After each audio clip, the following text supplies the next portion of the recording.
अब समझते हैं बीज यानी कि सीड के स्ट्रक्चर को और उसके डेवलपमेंट को। हम जानते हैं कि पुष्प का अंडाशय यानी कि जो ओवेरी होता है उसके अंदर बहुत सारे ओव्यूल होते हैं। ये एक अंडाशय है और इसके अंदर ये एक ओव्यूल है। यहाँ ये पूरी ओवेरी यानी अंडाशय है और अंडाशय के अंदर क्या होता है, ओव्यूल, ये हम जानते हैं। और ओव्यूल के अंदर जो निर्माण होता है वो होता है जायगोट का और एंडोस्पर्म का। ये सारी चीज़ें अभी तक हम पढ़ चुके हैं। तो ये संरचना है ओवेरी और ओव्यूल।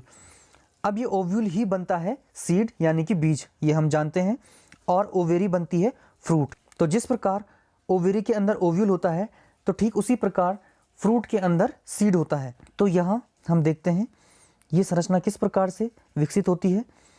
तो ये एंडोस्पर्म है, ये ग्रीन वाला जो कलर, डार्क ग्रीन कलर है, वो पूरा एंडोस्पर्म है, यहाँ भी और यहाँ भी। और जो जायगोट है वो विकसित हो चुका है एम्ब्रियो में। तो जायगोट क्या बन जाता है, एम्ब्रियो बना लेता है। एंडोस्पर्म थोड़ा और विकसित हो गया है। बाहर का जो पूरा ओवेरी था उसने बना लिया फ्रूट, और अंदर वाली संरचना जो ओव्यूल थी वो बन जाती है सीड। तो यहाँ पर कुल मिला के हम इतना कह सकते हैं कि ओव्यूल बन जाता है सीड, ओवेरी बन जाती है फ्रूट, और जो जायगोट होता है वो एम्ब्रियो बनाता है, और एंडोस्पर्म उसके बाद जायगोट को यानी कि जो एम्ब्रियो बनने वाला होता है जायगोट, उसको पोषण देता है। आगे देखते हैं, भ्रूणपोष के आधार पर बीज दो प्रकार के होते हैं। अब यहाँ भ्रूणपोष यानी कि जो भ्रूण को पोषण देने वाला एंडोस्पर्म है, ये ग्रीन, डार्क ग्रीन कलर का, इसके आधार पर दो प्रकार के बीज होते हैं। भ्रूणपोषी बीज पहला प्रकार है जिसे हम एंडोस्पर्मिक सीड या एल्बुमिनस सीड भी कहते हैं, और दूसरा प्रकार है यहाँ पर अभ्रूणपोषी बीज जिसे हम कहते हैं नॉन एंडोस्पर्मिक सीड या फिर नॉन एल्बुमिनस सीड। क्या इनमें विशेषता होती है, क्या अंतर होता है, देखते हैं। भ्रूणपोषी बीज क्या होते हैं? एंडोस्पर्मिक सीड, भ्रूण के विकास के दौरान भ्रूण का पूर्णतः उपयोग नहीं किया जाता है इस प्रकार के बीजों में, तथा बीजों में अवशिष्ट भ्रूणपोष पाया जाता है। बीजों में परिपक्व होने पर भी अवशिष्ट भ्रूणपोष पाया जाता है जिसका उपयोग बीजों के अंकुरण के दौरान होता है। ऐसे बीजों को भ्रूणपोषी बीज कहते हैं। उदाहरण हैं इसके बाजरा, गेहूं, मक्का, अरंड, नारियल और सूरजमुखी। इस प्रकार के बीज कहलाते हैं भ्रूणपोषी बीज। जब ये बीज परिपक्व हो जाते हैं इस प्रकार के बीज, तब भी इनके अंदर एंडोस्पर्म पाया जाता है भ्रूण के पोषण के लिए। जो बीज के अंदर छोटा सा भ्रूण होता है, नन्हा जो पौधा होता है, उसके पोषण के लिए इनमें भ्रूणपोष पाया जाता है। अगला प्रकार है अभ्रूणपोषी बीज यानी नॉन एंडोस्पर्मिक सीड, जिसको हम नॉन एल्बुमिनस सीड भी कह रहे हैं। इसमें क्या होता है, भ्रूण के विकास के दौरान भ्रूणपोष का पूर्णतः उपयोग कर लिया जाता है। जिस दौरान भ्रूण बड़ा होता रहता है बीज के अंदर, उसी दौरान उस भ्रूणपोष का यानी एंडोस्पर्म का पूरा उपयोग कर लिया जाता है, तथा बीजों में भ्रूणपोष नहीं पाया जाता है। जब बीज परिपक्व हो जाता है तब उसमें कोई भी भ्रूणपोष नहीं बचा रह जाता। तो ऐसे बीजों को अभ्रूणपोषी बीज कहते हैं, और इसके उदाहरण हैं चना, मटर, सेब और मूंगफली। इस प्रकार के बीजों में जब बीज परिपक्व हो जाता है तब तक भ्रूणपोष अवशेष नहीं रह जाता, उसका पूरा उपयोग तब तक हो जाता है। तो भ्रूणपोषी बीज, जब बीज के परिपक्व होने पर भी उसमें भ्रूणपोष बचा रहे तो भ्रूणपोषी बीज, और जब भ्रूणपोष ना बचा रहे बीज के परिपक्व होने तक, तब हम उसे कहते हैं अभ्रूणपोषी बीज। अब यहाँ एक और प्रकार आता है बीज का, परिभ्रूणपोषी बीज, पेरिस्पर्मिक सीड। इसमें क्या होता है, बीजांड यानी ओव्यूल से बीज बन जाने के बाद भी बीजांडकाय यानी कि न्यूसिलस बीज में शेष रह जाता है, तब ऐसे बीज को पेरिस्पर्मिक बीज यानी कि पेरिस्पर्मिक सीड कहते हैं। अभी तक हमने क्या पढ़ा था कि अगर बीज में भ्रूणपोष रह जाता है तो उसे भ्रूणपोषी बीज कहते हैं, और अगर भ्रूणपोष नहीं रह जाता है तो उसे अभ्रूणपोषी बीज कहते हैं। यहाँ पर एक तीसरी चीज आती है बीजांडकाय, जिसे हम कहते हैं न्यूसिलस। अगर ओव्यूल से यानी कि बीजांड से बीज बन गया है, ओव्यूल से सीड बन गया है, और उसके बाद भी बीजांडकाय जैसी संरचना बीज में बनी रहती है, तब ऐसे बीज को हम कहते हैं पेरिस्पर्मिक सीड, यानी कि ऐसा सीड जिसमें बीजांडकाय बचा हुआ है, यानी कि अभी भी उसमें बीजांडकाय शेष है। वैसे बीजांडकाय ओव्यूल में पाया जाता है यानी कि बीजांड में पाया जाता है, और जब ओव्यूल बीज बन जाता है तब वो खत्म हो जाता है, वो संरचना बदल जाती है, बीजांडकाय नहीं रह जाता। लेकिन यहाँ पर अगर बीजांडकाय इन केस रह जाता है तब हम ऐसे बीज को कहते हैं पेरिस्पर्मिक सीड या परिभ्रूणपोषी बीज। यहाँ एक ओव्यूल की संरचना में हमने पढ़ा है उसे और देखा है कि सबसे अंदर भ्रूण कोश यानी एम्ब्रियो सैक होता है और उसके बाहर का जो टिश्यू ऊतक होता है उसे हम कहते हैं बीजांडकाय या न्यूसिलस। ये वाला हिस्सा जो होता है, ये जो कलरफुल करके हमने यहाँ देखा, ये अगर ये हिस्सा भी बीजांड से बीज बन जाने के बाद भी यहाँ मौजूद रहता है बीज के अंदर, तब हम ऐसे सीड को कहते हैं पेरिस्पर्मिक सीड या परिभ्रूणपोषी बीज। तो यहाँ पर सिर्फ न्यूसिलस की बात को हम देखेंगे। बीज को हमने समझ लिया है। अब बीज से संबंधित एक टर्म यहाँ पे हम समझेंगे, बीज प्रसुप्ति, जिसे हम कहते हैं सीड डोरमेंसी। क्या होती है सीड डोरमेंसी? बीज के आवरण में बीजांड द्वार एक छोटे छिद्र के रूप में रह जाता है। ओव्यूल की संरचना में हमने देखा था कि उसमें एक छिद्र होता है जिसे हम कहते हैं बीजांड द्वार, जहां से परागनलिका बीजांड में अंदर प्रवेश करती है। जब बीजांड से बीज बन जाता है तो बीज के आवरण में भी बीजांड द्वार रह जाता है एक छोटे से छिद्र के रूप में। बीज के अंकुरण के समय यह ऑक्सीजन तथा जल के प्रवेश को सुगम बनाता है। वो जो छोटा सा बीजांड द्वार का अवशेष बीज में रह जाता है छोटे से छिद्र के रूप में, उसी से बीज में ऑक्सीजन एवं जल प्रवेश होता है। बीजांड में वो बीजांड के द्वार के रूप में था और यहाँ बीज में भी वो सूक्ष्म छिद्र के रूप में मौजूद रहता है बीजांड द्वार, जिससे बीज में ऑक्सीजन और जल का जो होता है मिलना होता रहता है जब बीज अंकुरण करता है। जैसे जैसे बीज परिपक्व होता है उसके अंदर जल की मात्रा घटने लगती है तथा बीज अपेक्षाकृत शुष्क हो जाता है।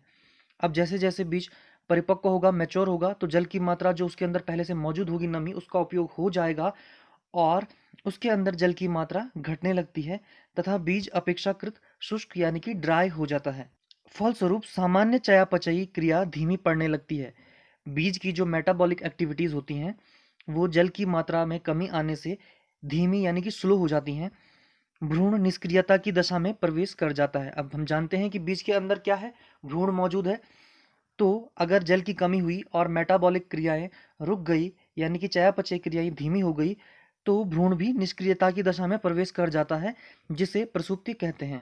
तो हुआ क्या कि सबसे पहले बीज में नमी यानी कि जल की मात्रा में कमी आई, बीज शुष्क यानी कि ड्राई हुआ और उसका भ्रूण निष्क्रिय हो गया यानी कि अब वो अंकुरण की अवस्था में नहीं है। तो इसको हमने कह दिया, इस कंडीशन को, सीड डोरमेंसी या बीज प्रसुप्ति। यदि अनुकूल परिस्थितियां जैसे कि पर्याप्त नमी, आर्द्रता, ऑक्सीजन तथा उपयुक्त तापमान आदि होती हैं तो फिर से वो अंकुरित हो जाते हैं बीज। अगर फिर से जो कंडीशंस हैं वो फेवरेबल हो गई यानी कि कंडीशंस फिर से अनुकूल हो गई हैं, परिस्थितियां यानी कि नमी आ गई, बीज को ऐसा वातावरण मिल गया जहां से वो नमी यानी कि जल को अवशोषित कर सके, तो फिर से भ्रूण सक्रिय होने लगता है और उसमें अंकुरण क्षमता पुनः आ जाती है। अगला टॉपिक है इस चैप्टर में बीज अंकुरण क्षमता। इसको समझ लेते हैं। बीज के परिक्षेपण यानी कि बीज के पौधे से अलग होने के बाद वह कितने समय तक जीवित रह सकता है, उसकी अंकुरण क्षमता है। वही उसकी अंकुरण क्षमता है कि जब बीज जो फल के अंदर था वो जब पौधे यानी कि फल से अलग हो गया उसके बाद वो कितने लंबे समय तक जीवित रह सकता है और उसके बाद अंकुरण करके नया पौधा बना सकता है, उसे हम कहते हैं बीज अंकुरण क्षमता। यह अवधि बीजों में भिन्न भिन्न होती है, यानी जो अंकुरण क्षमता की अवधि होती है अलग अलग बीजों में अलग अलग होती है। कुछ प्रजातियों में बीज अपनी जीवन क्षमता कुछ महीनों में ही खो देते हैं पौधे से अलग होने के बाद, परंतु बहुसंख्यक प्रजातियों में बीज कई वर्षों तक जीवन सक्षम रहते हैं। जैसे कि अनाज में भी होता है, कई सालों बाद बोने पर भी वो दोबारा अंकुरित हो जाते हैं। कुछ बीज तो सैकड़ों वर्षों तक जीवित रह सकते हैं। उदाहरण है इसका एक प्राचीन बीज ल्यूपाइन ल्यूपिनस आर्कटिकस, जिसे आर्कटिक टुंड्रा से खनित किया गया था, जिसका बीज 10,000 वर्ष की प्रसुप्ति के बाद अंकुरित एवं पुष्पित हुआ था। तो 10,000 वर्ष पुराना जो बीज मिला था आर्कटिक टुंड्रा से, किस चीज का बीज था वो? ल्यूपाइन ल्यूपिनस आर्कटिकस एक प्लांट है जिसका वो बीज था, 10,000 साल पुराना था और 10,000 साल लंबी प्रसुप्ति में रहने के बाद, सीड डोरमेंसी में रहने के बाद, यानी कि 10,000 वर्ष तक वो अंकुरित नहीं हुआ, प्रसुप्ति काल में रहा और उसके बाद वह अंकुरित एवं पुष्पित हुआ। तो उसकी जो अंकुरण क्षमता है वो कितने वर्ष थी? 10,000 वर्ष। 10,000 वर्ष बाद भी वो पुनः अंकुरित हुआ। तो बीज जितने लंबे समय तक पौधे से अलग होने के बाद जीवित रहेगा, वही उसकी बीज अंकुरण क्षमता होगी। एक और उदाहरण यहाँ पर है, 2000 वर्ष पुराने खजूर के जीवन क्षम बीज फोएनिक्स डिक्टिलीफेरा, जिसे मृत सागर के पास किंग हेराल्ड के महल के पुरातात्विक खुदाई के दौरान प्राप्त किया गया था। तो एक और बीज है खजूर का और वो प्रजाति है फाइनिक्स डैक्टिलीफेरा। इसमें भी 2000 वर्ष पुराना जो बीज था वो अंकुरित हुआ, यानी कि उसकी जीवन क्षमता भी बहुत लंबी थी, जीवन अंकुरण क्षमता भी उसकी बहुत लंबी थी, 2000 वर्ष। तो ये कुछ उदाहरण हैं जिनमें बहुत बड़ी समय की लंबी अंकुरण क्षमता पाई जाती है। ओव्यूल यानी कि जो बीजांड होता है उससे निर्माण होता है बीज का, और जो ओवेरी यानी अंडाशय होता है उससे निर्माण होता है फल यानी फ्रूट्स का। अब हम यहाँ पर फल को समझते हैं। होता क्या है, जब अंडाशय परिपक्व होता है तो वो फल यानी फ्रूट में परिवर्तित हो जाता है, यानी कि जो पुष्प का अंडाशय वाला भाग होता है, ओवेरी होता है, उसी से निर्माण होता है फल का या फ्रूट का। इसे हम पहले भी समझ चुके हैं। 3 प्रकार के फल यहाँ पर पाए जाते हैं आवर्त बीजी यानी पुष्पोद्भिद पौधों में। पहला होता है वास्तविक फल, जिसे हम कहते हैं ट्रू फ्रूट्स। दूसरा है आभासी या मिथ्या फल, जिसे हम फॉल्स फ्रूट भी कहते हैं। और लास्ट में है अनिषेक जनित फल यानी पार्थिनोकार्पिक फ्रूट्स। क्या होता है इनकी विशेषताएं और इनमें अंतर समझते हैं। पहला है वास्तविक फल। अधिकतर पादपों में जब तक अंडाशय से फल विकसित होता है उसके अन्य पुष्पीय अंश झड़ जाते हैं। फल केवल अंडाशय से ही विकसित होते हैं और उन्हें यथार्थ या वास्तविक फल कहते हैं। तो जो मोस्टली पादपों में होता क्या है, फ्लावर्स वाले प्लांट में होता क्या है कि जब अंडाशय से फल विकसित होता रहता है यानी ओवेरी से फ्रूट बनता रहता है, उस दौरान उसके पुष्प के अन्य भाग यानी कोरोला, पेटल्स, सेपल्स और जितने भी सारे अंग हैं वो पुष्प के झड़ जाते हैं। केवल अंडाशय से ही फल का निर्माण होता है। तब हम ऐसे फल को कहते हैं वास्तविक या यथार्थ फल, जो केवल अंडाशय से बने हैं, बाकी और किसी भाग ने कोई पार्टिसिपेट नहीं किया। पुष्प के केवल अंडाशय वाले भाग से जो फल बनता है उसे हम कहते हैं वास्तविक फल या ट्रू फ्रूट्स। दूसरा प्रकार है यहाँ पर आभासी या मिथ्या फल, फॉल्स फ्रूट जिसे हम कहते हैं। ये क्या होते हैं, कुछ प्रजातियों में जैसे कि सेब, स्ट्रॉबेरी, रसभरी, अखरोट आदि में पुष्पासन से भी फल बनता है। इस प्रकार के फलों को आभासी या मिथ्या फल कहते हैं। ट्रू फ्रूट्स में हमने क्या देखा था, केवल ओवेरी यानी अंडाशय से ही बन रहा था फ्रूट। अब यहाँ आभासी फल में क्या होता है, यहाँ पर जो फल बन रहा है यानी कि जो फ्रूट बन रहा है वो पुष्पासन, जहाँ पर पुष्प लगा होता है उसे हम क्या कहते हैं, पुष्पासन। जब पुष्पासन से फल बनता है तब इस प्रकार के फल को हम कहते हैं आभासी या मिथ्या फल।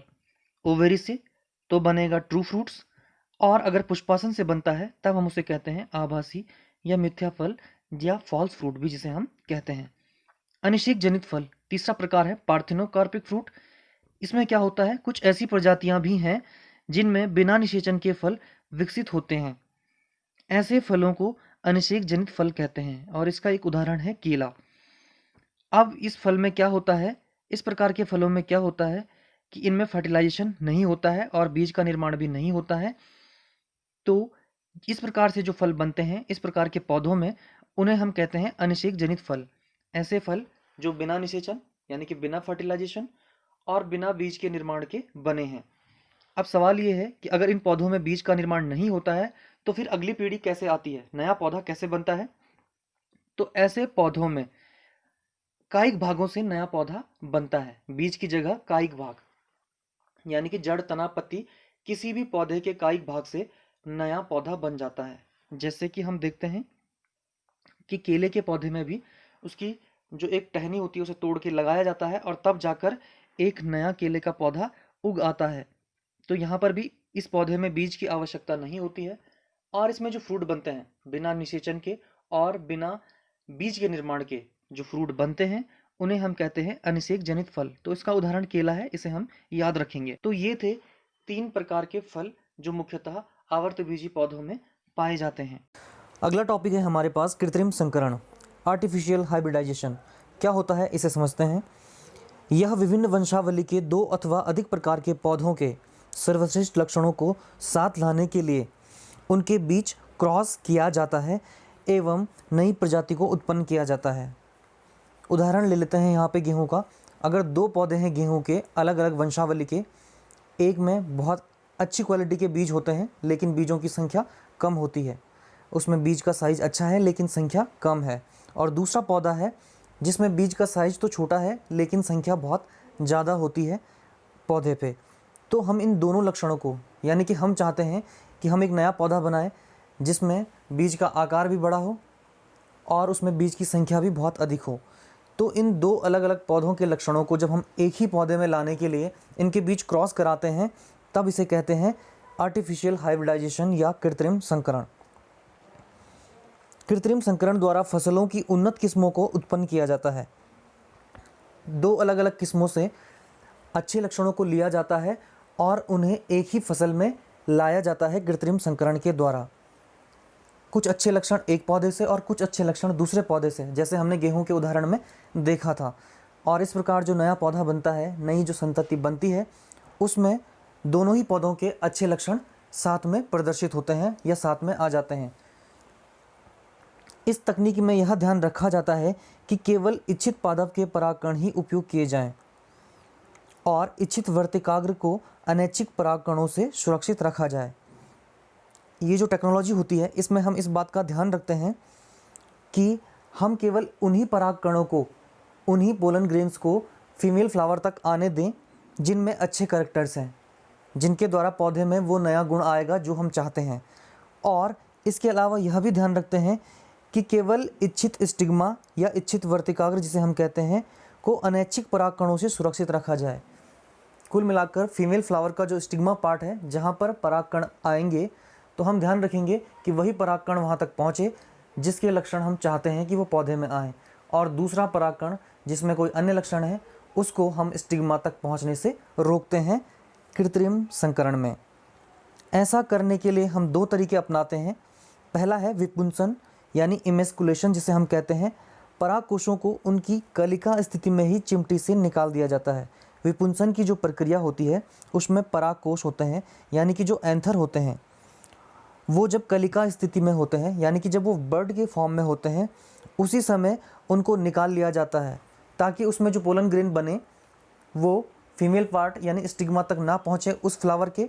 फ्लावर में दोनों पार्ट होते हैं, मेल और फीमेल, तो हमने यहाँ पर मेल पार्ट का परागकोश निकाल लिया है, मेल पार्ट के एंथर को हमने निकाल लिया है ताकि वो अपने परागकण अपने ही फ्लावर में ना पहुँचा सके, क्योंकि हमें यहाँ पर दूसरा परागकण जिसके करैक्टर हमें चाहिए वो वाला परागकण यहाँ पर लाना है। तो जो पौधे का फ्लावर था उसमें से हमने मेल पार्ट को निकाल लिया, क्योंकि हमें उसमें दूसरे प्लांट के जिसके करैक्टर हमें चाहिए उसके परागकण यहाँ पर डालने हैं। तो इसलिए हमने इसके अपने परागकण बनने से पहले ही परागकोश को हटा लिया। दूसरा तरीका है थैलीकरण या बैगिंग जिसे हम कहते हैं। इस प्रक्रिया में बंधकृत यानी जो इमस्कुलेटेड एवं अबंधकृत नॉन इमस्कुलेटेड दोनों ही प्रकार के पुष्पों को पॉलीथीन आदि के थैलों से ढककर अनैच्छिक परागकणों को पुष्प के वर्तिकाग्र तक पहुंचने से रोका जा सकता है। तो बैगिंग में हम करते क्या है कि जिस पौधे या जिस फ्लावर तक हमें बाहर के परागकणों को पहुंचने से रोकना है उसको हम थैली से ढक देते हैं, और इस प्रक्रिया को हम कहते हैं थैलीकरण। हम क्या करते हैं, अगर कोई फ्लावर इमस्कुलेटेड है यानी उसके मेल पार्ट को निकाला हुआ है तो उसको थैली से ढक देते हैं ताकि उसमें कोई अन्य परागण जो हम नहीं चाहते वो आए, बल्कि हम केवल जो अपनी मर्जी से डालेंगे वही परागकण उसमें पहुँचे। इसमें दोनों प्रकार के पुष्पों को हम ढक सकते हैं। इमस्कुलेटेड यानी जिसके मेल पार्ट को निकाला है, क्योंकि उसमें भी हम अपना इच्छित परागकण डालेंगे, और नॉन इमस्कुलेटेड जिसके मेल पार्ट को नहीं निकाला है उस फ्लावर को भी ढक देते हैं। दोनों ही कंडीशन में हम इसलिए ढकते हैं पुष्प को ताकि हम उसमें केवल वही परागकण डालें जो पोलन ग्रेन हम चाहते हैं कि वहाँ तक पहुँचे जिसमें अच्छे कैरेक्टर हैं, और दूसरे परागकण यानी दूसरे पोलन ग्रेन को हम रोक लेंगे थैली लगाकर। तो ये दो तरीके आर्टिफिशियल हाइब्रिडाइजेशन में अपनाए जाते हैं। कुल मिलाकर इसमें दो अलग अलग प्लांट्स के कैरेक्टर्स को मिलाकर एक नया कैरेक्टर वाला पौधा तैयार किया जाता है जिसमें दोनों ही पौधों के अच्छे लक्षण होते हैं, और इस प्रक्रिया को हम कहते हैं आर्टिफिशियल हाइब्रिडाइजेशन। अगला टॉपिक है हमारे पास असंजनन यानी एपोमिक्सिस। इस टॉपिक को हम चैप्टर फर्स्ट में पढ़ चुके हैं काफ़ी डिटेल में। यहाँ पर भी हम इसके जो मेन पॉइंट हैं उनको कवर करेंगे और इसका एक शॉर्ट नोट अच्छा सा तैयार करेंगे। तो क्या होता है एपोमिक्सिस? लैंगिक जनन के स्थान पर ऐसी प्रक्रिया जिसमें बिना युग्मक संलयन या निषेचन के भ्रूण का निर्माण होता है। लैंगिक जनन में क्या होता है? युग्मकों का संलयन होता है, मेल और फीमेल गैमेट मिलते हैं और फर्टिलाइजेशन की प्रक्रिया के द्वारा भ्रूण का निर्माण होता है। लेकिन जब लैंगिक जनन के स्थान पर यानी कि लैंगिक जनन ना हो बल्कि उसकी जगह ऐसी प्रक्रिया जिसमें बिना युग्मक संलयन, बिना गैमेट्स के मिले यानी कि बिना निषेचन के भ्रूण का निर्माण हो, तब हम उसे कहेंगे एपोमिक्सिस या असंग जनन। यानी कि इस प्रक्रिया में युग्मक नहीं मिलते और निषेचन यानी फर्टिलाइजेशन नहीं होता है। इस प्रक्रिया को एपोमिक्सिस या असंग जनन कहते हैं। 3 प्रकार का होता है। पहला है अनावर्ती असंग जनन, नॉन रिकरेंट एपोमिक्सिस। इसमें क्या होता है? अगुणित भ्रूण कोश से जो हैप्लॉइड एम्ब्रियो सैक है उससे अगुणित भ्रूण यानी हैप्लॉइड एम्ब्रियो का निर्माण होता है। तो मेनली इसमें दोनों चीज़ें हैप्लॉइड है, एम्ब्रियो सैक भी और बनने वाला एम्ब्रियो भी हैप्लॉइड होता है। दूसरा प्रकार है पुनरावर्ती असंग जनन, रिकरेंट एपोमिक्सिस। इसमें द्विगुणित भ्रूणपोष डिप्लॉइड एम्ब्रियो सैक से डिप्लॉइड एम्ब्रियो का निर्माण होता है। द्विगुणित भ्रूण कोश से द्विगुणित भ्रूण यानी एम्ब्रियो का निर्माण होता है। थर्ड टाइप है अपस्थानिक भ्रूणता, एडवेंटेटिव एम्ब्रियोनी। इसका क्या मतलब होता है? भ्रूण का विकास भ्रूण कोश यानी एम्ब्रियो सैक के अतिरिक्त बीजांड की यानी कि जो ओव्यूल है उसकी किसी अन्य कोशिका से होता है। यानी कि इसमें एम्ब्रियो सैक या भ्रूण कोश का कोई रोल नहीं है भ्रूण को बनाने में, बल्कि भ्रूण कोश या एम्ब्रियो सैक के बाहर जो अन्य कोई कोशिका है बीजांड की, उससे बनता है भ्रूण या एम्ब्रियो। तब हम उसे कहते हैं अपस्थानिक भ्रूणता या एडवेंटेटिव एम्ब्रियोनी। तो ये 3 मुख्य प्रकार हैं एपोमिक्सिस के। लास्ट टॉपिक है इस चैप्टर में बहुभ्रूणता यानी पॉली एम्ब्रियोनी। क्या होता है इसे समझते हैं। एक बीज में एक ही भ्रूण पाया जाता है। नॉर्मली एक बीज में एक ही एम्ब्रियो डेवलप होता है, परंतु कभी कभी कुछ बीजों में एक से अधिक भ्रूण पाए जाते हैं। एक ही बीज में एक से अधिक भ्रूण के विकसित होने की प्रक्रिया को बहुभ्रूणता यानी पॉली एम्ब्रियोनी कहते हैं। यानी कि एक ही बीज में एक से ज़्यादा एम्ब्रियो जब डेवलप हो जाते हैं तब उस कंडीशन को हम कहते हैं पॉली एम्ब्रियोनी। इसके डिफरेंट टाइप्स हैं। पहला है विदलन बहुभ्रूणता। इसमें क्या होता है? युग्मनज जाइगोट या प्रो एम्ब्रियो जिसे हम कहते हैं 2 या 2 से अधिक खंडों में विभाजित होता है। वो जब जाइगोटिक अवस्था में होता है भ्रूण, यानी कि जब एम्ब्रियो अपनी शुरुआती स्टेज में होता है, उसी समय वो 2 या 2 से अधिक खंडों में विभाजित हो जाता है और उसके बाद प्रत्येक खंड से एक नया भ्रूण विकसित हो जाता है। यानी कि जब प्रो एम्ब्रियो स्टेज में था एम्ब्रियो या अपनी शुरुआती स्टेज में था, उसी समय उसमें एक विभाजन हो गया, एक खांच बन गई और प्रत्येक खंड से एक नया एम्ब्रियो डेवलप हो गया। तब हमने इस कंडीशन को कहा विदलन बहुभ्रूणता। दूसरा है कि भ्रूण कोश में अंड कोशिका के अतिरिक्त यानी जो एग सेल है उसके अतिरिक्त किसी अन्य कोशिका से भ्रूण की उत्पत्ति हो जाती है। नॉर्मली जो एम्ब्रियो बनता है वो एग सेल से बनता है। एम्ब्रियो सैक के अंदर जितनी कोशिकाएं होती हैं उनमें जो एग सेल होती है उससे बनता है नॉर्मली एम्ब्रियो। लेकिन अगर इन केस इस एग सेल के अतिरिक्त किसी और कोशिका से, चाहे वो एंटीपोडल सेल हो या फिर सहायक कोशिकाएं हों, उनमें से किसी से अगर एम्ब्रियो का विकास हो जाता है तब वो भी एक स्थिति है पॉली एम्ब्रियोनी की, क्योंकि एक तो एग सेल से बन जाएगा और दूसरा किसी अन्य कोशिका से बन जाएगा, तो एक से अधिक भ्रूण हो जाएंगे, तो ये पॉली एम्ब्रियोनी होगी। आगे और क्या कंडीशन हो सकती हैं? नंबर 3 है भ्रूण कोश के बाहर स्थित बीजांड की किसी भी द्विगुणित कोशिका से भ्रूण का विकास हो सकता है। और वो कौन सी कोशिकाएं हो सकती हैं? भ्रूण कोश के बाहर जैसे अध्यावरण यानी इंटेग्यूमेंट्स, बीजांडकाय यानी न्यूसिलस की कोशिका से। यानी कि जो एम्ब्रियो सैक है उसके बाहर जो अध्यावरण यानी इंटेग्यूमेंट्स या बीजांडकाय यानी न्यूसिलस है, उनकी किसी कोशिका से अगर एम्ब्रियो या भ्रूण बन जाए तब भी वहाँ पर पॉली एम्ब्रियोनी की कंडीशन पाई जाएगी। और ऐसे भ्रूण को जो अध्यावरण या बीजांडकाय की कोशिका से निर्मित होते हैं अपस्थानिक भ्रूण कहते हैं। नंबर 4 है कि यदि बीजांड में एक से अधिक भ्रूण कोश यानी एम्ब्रियो सैक का विकास हो जाता है तब प्रत्येक भ्रूण कोश में एक भ्रूण बनता है। अब यहाँ पर एक और कंडीशन है कि अगर बीजांड यानी ओव्यूल में एक से ज़्यादा एम्ब्रियो सैक, एक से ज़्यादा भ्रूण कोश विकसित हो गए और प्रत्येक भ्रूण कोश में एक एग सेल होगी और एग सेल से बनता है एम्ब्रियो, तो प्रत्येक भ्रूण कोश यानी एम्ब्रियो सैक में एक एम्ब्रियो बन जाएगा और ये कंडीशन भी होगी पॉली एम्ब्रियोनी। तो अलग अलग 4 टाइप से हमने पढ़ा कि पॉली एम्ब्रियोनी किस प्रकार से पाई जा सकती है पौधों में। शुरुआत में हमने देखा कि यदि अगर जायगोट है, युग्मनज है और उसमें विभाजन हो जाए पहले ही और उसके प्रत्येक खंड से एक नया भ्रूण बन जाए। दूसरी कंडीशन में एग सेल के अतिरिक्त एम्ब्रियो सैक के अंदर जो एग सेल है उसके अतिरिक्त किसी अन्य कोशिका से एम्ब्रियो डेवलप हो जाए। तीसरा हमने देखा कि एम्ब्रियो सैक के बाहर इंटेगुमेंट्स यानी अध्यावरण या बीजांडकाय की किसी कोशिका से एम्ब्रियो बन जाए, या फिर हमने देखा कि बीजांड या ओव्यूल में एक से ज़्यादा एम्ब्रियो सैक ही बन जाएं, पूरा एम्ब्रियो सैक ही एक से ज़्यादा बन जाए, तब भी उसमें एक से ज़्यादा भ्रूण का विकास होगा उस कंडीशन में, उस प्लांट में। तो ये थे पॉली एम्ब्रियोनी के टाइप। तो इन टॉपिक्स के साथ हमारा चैप्टर 2 कंप्लीट हो गया है। आने वाले नए वीडियो लेक्चर से हम नया चैप्टर शुरू करेंगे। तब तक के लिए आप पढ़ते रहें और लेते रहें सुपर शिक्षा। Thank you.